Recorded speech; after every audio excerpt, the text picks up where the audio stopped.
High! আজকে ব্লগটা শুরু করলাম বৈকাল থেকে। তো আজকে বৈকালবেলায় আমরা সবাই ছাদে বিড়ি বানতে বসেছিলাম। কারণ আজকে খুব সুন্দর বাতাস হচ্ছিল। আর তারপরে গোল করে আমরা বসে আছি। সেখানে সানভিকা বারবার ঘুরছে, কি জানি কেন। আর ছাদে একটা লাইট দেওয়া ছিল, তো সেটাই জ্বালিয়ে দেওয়া হয়। আর তারপর আমরা নিচে চলে আসি। আর এখানে দেখো সানভিকা আমাকে ময়দা মেখে দিচ্ছে। তারপর আমি ঝটপট রুটি বানিয়ে নেব। তো রুটি বানানো হয়ে গেল।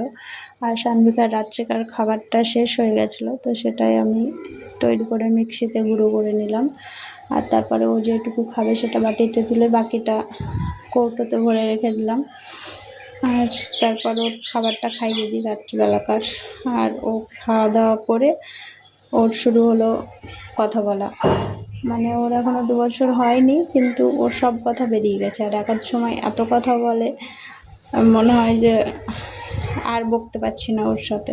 তারপর ও ঘুমিয়ে গেছিলো। আর ওকে ঘুম পাড়িয়ে আমরা খাওয়া দাওয়া করে নিয়েছিলাম। আর তারপর আমি চলে আসি ঘরের ফ্যানটা দিয়ে ওকে শুইয়ে দিই। আর আমরা এবার ঘুমিয়ে পড়বো। তো আজকের জন্য এটুকু। দেখা হচ্ছে পরের ভিডিওতে। বাই।